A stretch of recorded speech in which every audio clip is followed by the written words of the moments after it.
Chapter 34, which relates how they learned the way in which they were to disenchant the peerless Dulcinea del Toboso, which is one of the rarest adventures in this book.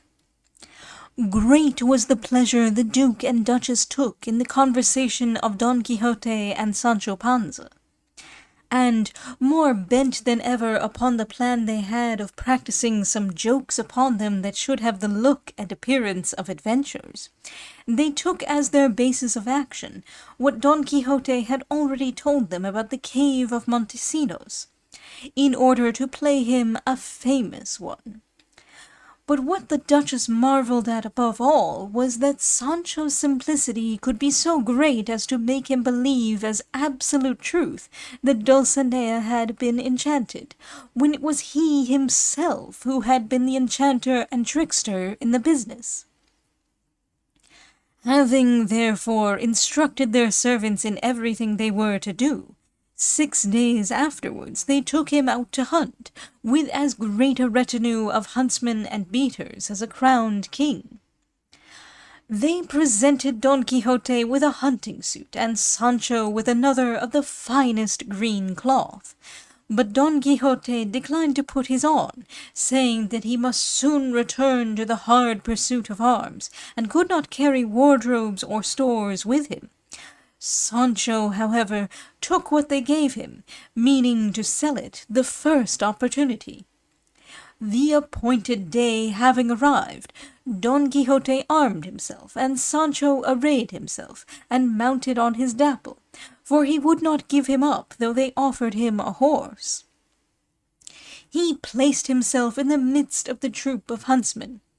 The Duchess came out splendidly attired, and Don Quixote, in pure courtesy and politeness, held the rein of her palfrey, though the Duke wanted not to allow him, and at last they reached a wood that lay between 2 high mountains, where, after occupying various posts, ambushes, and paths, and distributing the party in different positions, the hunt began with great noise, shouting and hallooing, so that between the baying of the hounds and the blowing of the horns they could not hear one another.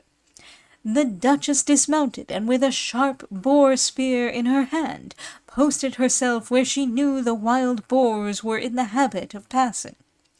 The Duke and Don Quixote likewise dismounted and placed themselves one at each side of her. Sancho took up a position in the rear of all, without dismounting from Dapple, whom he dared not desert, lest some mischief should befall him. Scarcely had they taken their stand in a line with several of their servants, when they saw a huge boar, closely pressed by the hounds and followed by the huntsmen, making towards them, grinding his teeth and tusks, and scattering foam from his mouth. As soon as he saw him, Don Quixote, bracing his shield on his arm and drawing his sword, advanced to meet him. The Duke with boar spear did the same, but the Duchess would have gone in front of them all had not the Duke prevented her. Sancho alone, deserting Dapple at the sight of the mighty beast, took to his heels as hard as he could, and strove in vain to mount a tall oak. As he was clinging to a branch, however, halfway up in his struggle to reach the top, the bow, such was his ill luck and hard fate, gave way, and caught in his fall by a broken limb of the oak, he hung suspended in the air, unable to reach the ground. Finding himself in this position, and that the green coat was beginning to tear, and reflecting that if the fierce animal came that way he might be able to get at him, he began to utter such cries and call for help so earnestly that all who heard him and did not see him felt sure he must be in the teeth of some wild beast. In the end, the tusked boar fell pierced by the blades of the many spears they held in front of him, and Don Quixote, turning round at the cries of Sancho, for he knew by them that it was he, saw him hanging from the oak head downwards, with Dapple, who did not forsake him in his distress, close beside him. And Cide Hamete observes that he seldom saw Sancho Panza without seeing Dapple, or Dapple without seeing Sancho Panza. Such was their attachment and loyalty one to the other. Don Quixote went over and unhooked Sancho, who, as soon as he found himself on the ground, looked at the rent in his hunting coat, and was grieved to the heart, for he thought he had got a patrimonial estate in that suit. Meanwhile they had slung the mighty boar across the back of a mule, and having covered it with sprigs of rosemary and branches of myrtle, they bore it away as the spoils of victory to some large field tents which had been pitched in the middle of the wood, where they found the tables laid and dinner served in such grand and sumptuous style that it was easy to see the rank and magnificence of those who had provided it. Sancho, as he showed the rents in his torn suit to the Duchess, observed, "If we had been hunting hares, or after small birds, my coat would have been safe from being in the plight it's in. I don't know what pleasure one can find in lying in wait for an animal that may take your life with his tusk if he gets at you. I recollect having heard an old ballad sung that says, 'By bears be thou devoured, as erst was famous Favila.'" "That," said Don Quixote, "was a Gothic king who, going a-hunting, was devoured by a bear." "Just so," said Sancho, "and I would not have kings and princes expose themselves to such dangers for the sake of a pleasure which, to my mind, ought not to be one, as it consists in killing an animal that has done no harm whatever." "Quite the contrary, Sancho, you are wrong there," said the Duke, "for hunting is more suitable and requisite for kings and princes than for anybody else. The chase is the emblem of war.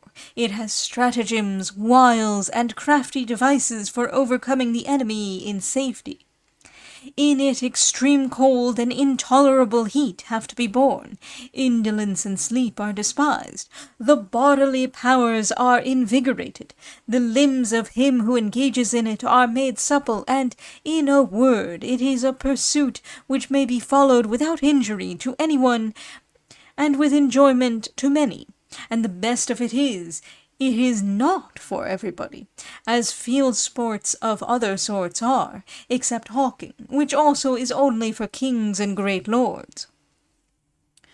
Reconsider your opinion, therefore, Sancho, and when you are governor take to hunting, and you will find the good of it." "Nay," said Sancho, "the good governor should have a broken leg and keep at home. It would be a nice thing if, after people had been at the trouble of coming to look for him on business, the governor were to be away in the forest enjoying himself.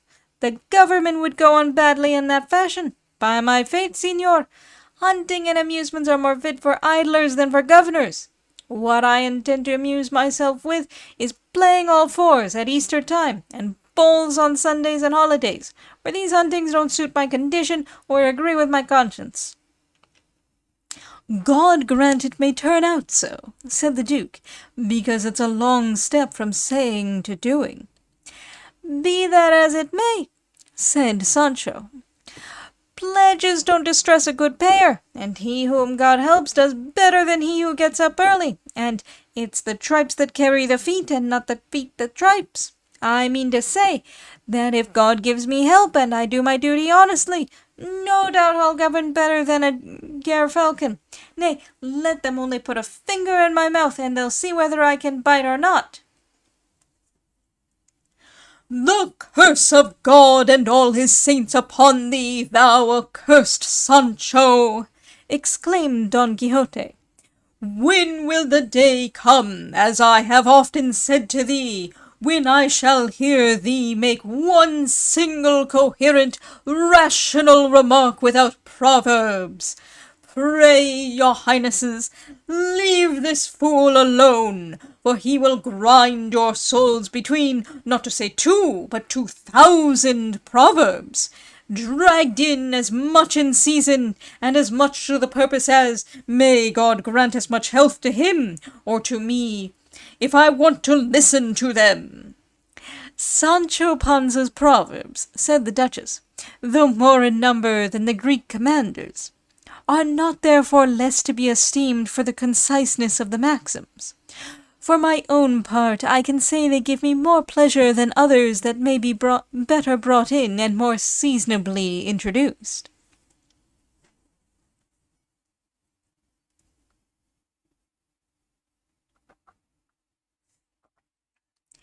In pleasant conversation of this sort they passed out of the tent into the wood, and the day was spent in visiting some of the posts and hiding places. And then night closed in, not, however, as brilliantly or tranquilly as might have been expected at the season, for it was then midsummer, but bringing with it a kind of haze that greatly aided the project of the Duke and Duchess.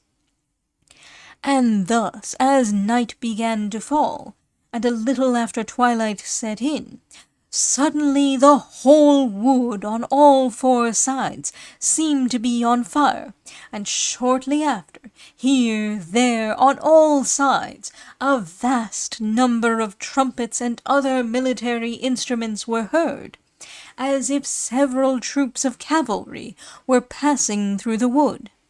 The blaze of the fire and the noise of the warlike instruments almost blinded the eyes and deafened the ears of those that stood by, and indeed of all who were in the wood. Then there were heard repeated lililies, after the fashion of the Moors when they rushed to battle. Trumpets and clarions brayed, drums beat, fifes played, so unceasingly and so fast that he could not have had any senses who did not lose them with the confused din of so many instruments. The Duke was astounded, the Duchess amazed, Don Quixote wondering, Sancho Panza trembling, and indeed even they who were aware of the cause were frightened. In their fear, silence fell upon them, and a postilion, in the guise of a demon, passed in front of them, blowing, in lieu of a bugle, a huge hollow horn that gave out a horrible hoarse note.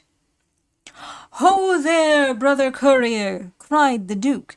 "Who are you? Where are you going? What troops are these that seem to be passing through the wood?" To which the courier replied in a harsh, discordant voice, "I am the devil! I am in search of Don Quixote of La Mancha. Those who are coming this way are 6 troops of enchanters, who are bringing on a triumphal car the peerless Dulcinea del Toboso. She comes under enchantment, together with the gallant Frenchman Montesinos, to give instructions to Don Quixote as to how she, the said lady, may be disenchanted."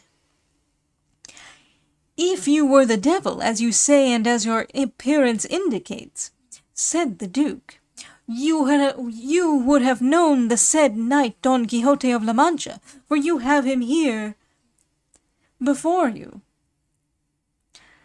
"By God and upon my conscience," said the devil, "I never observed it, for my mind is occupied with so many different things that I was forgetting the main thing I came about."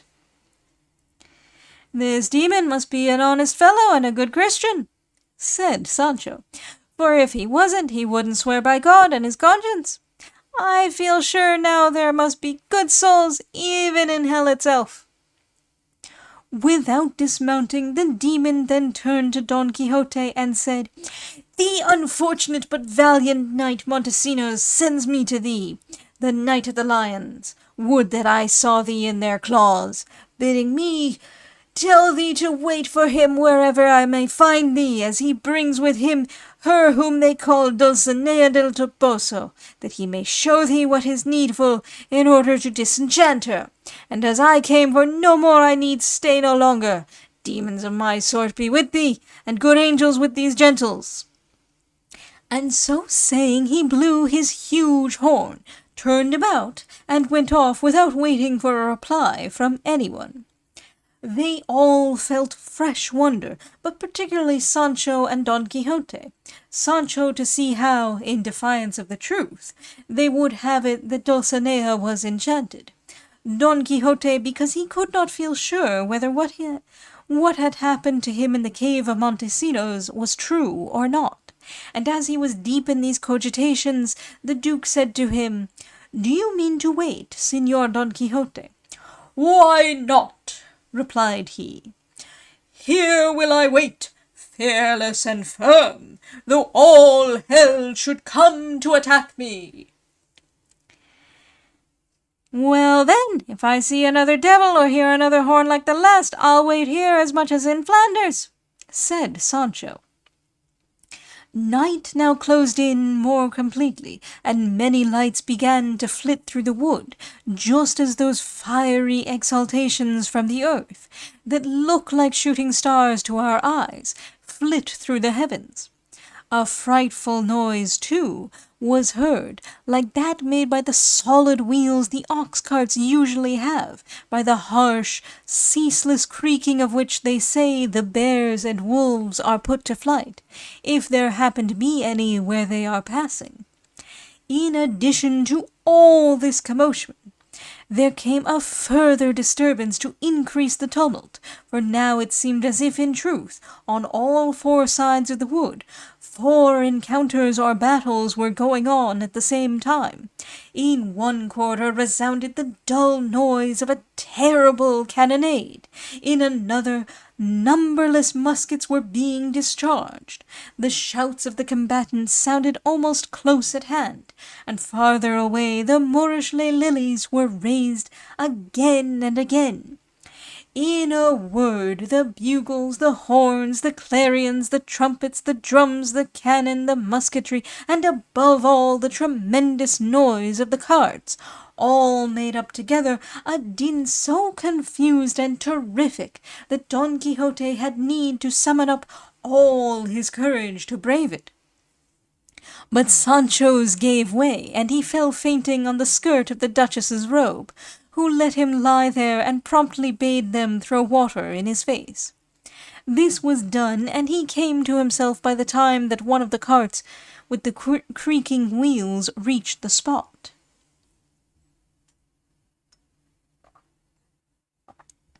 It was drawn by 4 plodding oxen, all covered with black housings. On each horn they had fixed a large lighted wax taper, and on the top of the cart was constructed a raised seat, on which sat a venerable old man with a beard whiter than the very snow, and so long that it fell below his waist. He was dressed in a long robe of black buckram, for as the cart was thickly set with a multitude of candles, it was easy to make out everything that was on it. Leading it were 2 hideous demons, also clad in buckram, with countenances so frightful that Sancho, having once seen them, shut his eyes so as not to see them again. As soon as the cart came opposite the spot, the old man rose from his lofty seat, and standing up said in a loud voice, "I am the sage Lurgandeo," and without another word the cart then passed on. Behind it came another of the same form, with another aged man enthroned, who, stopping the cart, said in a voice no less solemn than that of the first, "I am the sage Alquife, the great friend of Urganda the Unknown," and passed on. Then another cart came by at the same pace. But the occupant of the throne was not old like the others, but a man stalwart and robust, and of a forbidding countenance, who as he came up said in a voice far hoarser and more devilish, "I am the enchanter Archillas, the mortal enemy of Amadis of Gaul and all his kindred," and then passed on. Having gone a short distance, the 3 carts halted, and the monotonous noise of their wheels ceased, and soon after they heard another, not noise, but sound of sweet, harmonious music, of which Sancho was very glad, taking it to be a good sign.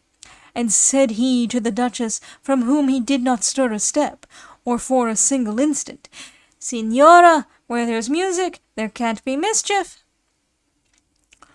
Nor where there are lights and it is bright, said the Duchess. To which Sancho replied, Fire gives light, and it's bright where there are bonfires, as we see by those that are all round us and perhaps may burn us. But music is a sign of mirth and merry-making. That remains to be seen, said Don Quixote, who was listening to all that passed, and he was right, as is shown in the following chapter.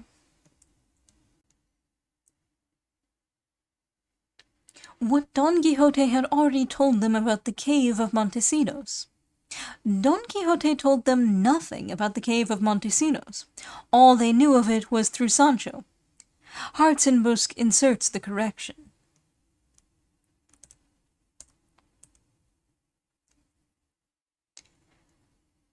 A Gothic king who, going a-hunting, was devoured by a bear. Favila was the son and successor of Peleo.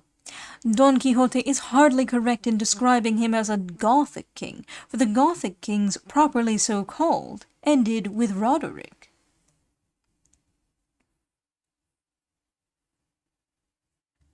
When you are governor, take to hunting, and you will find the good of it.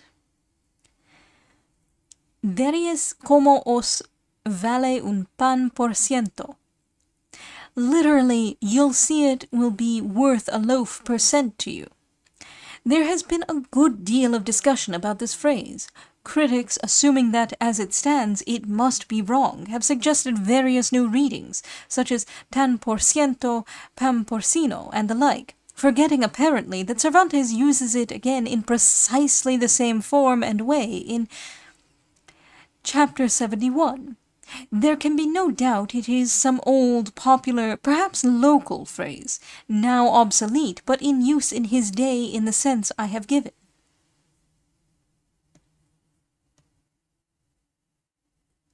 The good governor should have a broken leg and keep at home. Proverb 148. Sancho adapts the proverb to his argument.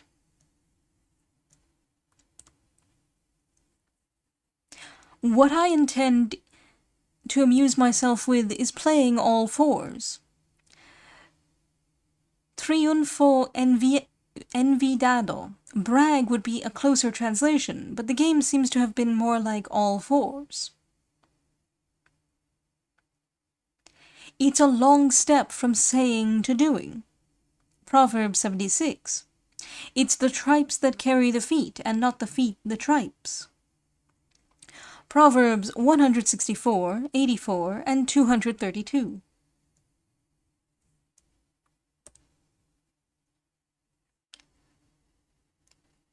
Though more in number than the Greek commanders, i.e. Hernan or Fernan Nunez, of the noble family of the Guzmans, professor of Greek at Alcalá and afterwards at Salamanca, and one of the greatest scholars of the 16th century. He made a collection of proverbs which was published in 1555, after his death.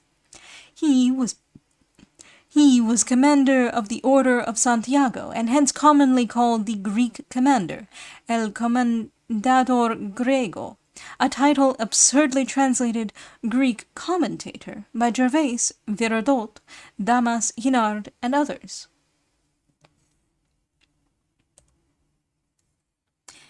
There were heard repeated lelilies, the cry of La Allah illa Allah, there is no God but God.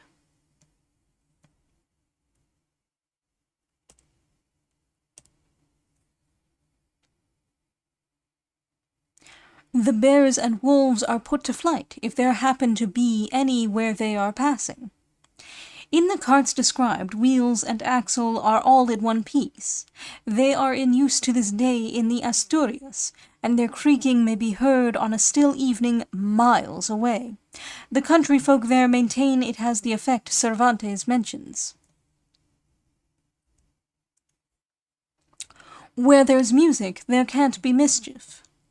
Proverb 152.